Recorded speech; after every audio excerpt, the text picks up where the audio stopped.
Hello, back again. We're going to be discussing fondant rollers and how to use them in massage.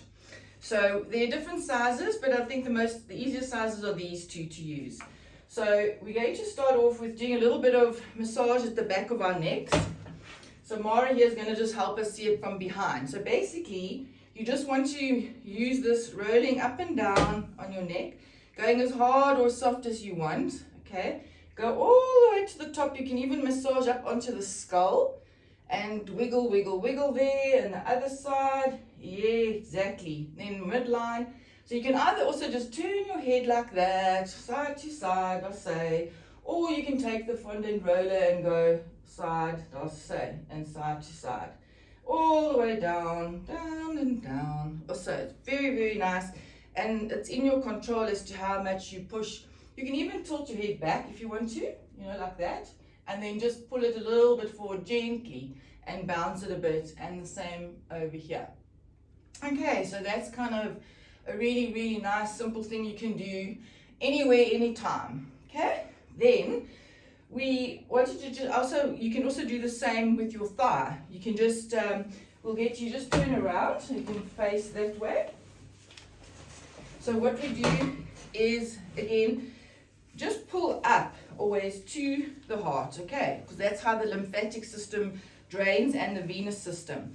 So if you're going up like that and you find a sore spot, you can always just like fiddle, yeah, like wiggle, now. Or you can do like round movements, going all the way up, all the way to about here. And wherever you find a sore spot, you can just, as I said, just put a bit of pressure on and help. It's like doing a foam rolling, but a little bit more specific. Also with a calf, if you want to, you can even just put your foot down onto the ground like that, and then roll always from the bottom up, okay? Because that's the way the lymph and the veins go. Right.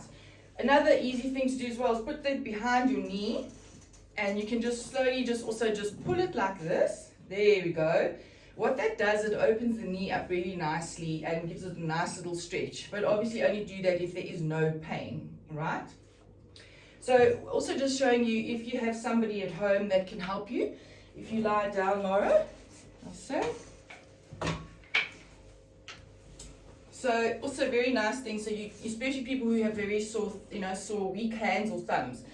Into the glutes, you can also just sort of do that kind of movement, okay?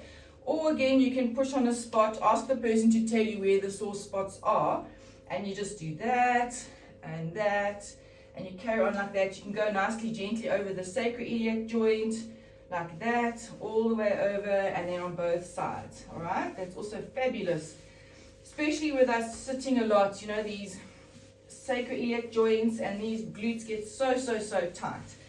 Then we can also go up onto the hamstrings, but again, like I always say, always work to the heart. So you can start off with just gentle movements up like that, and then as soon as you find a sore spot, you can kind of settle on it and push like this or like that, okay? And it's also a really nice and easy way of doing it for somebody else. Then the same thing with the calf. You go up again, like that, up to the heart. And then when you find a sore spot or the person tells you, ooh, ouchie, that's sore, then again, you just focus on that spot and you just wiggle it across like that. Okay. That's it. Easy peasy. All right. And then also you can always just gently, if you want to, also just rub it up and down people's spines as well. That doesn't matter which direction you go. You just go up and down and help them release, or you go across to the shoulder and you release it like that as well. Okay, hope this has helped you a little bit, giving you some ideas.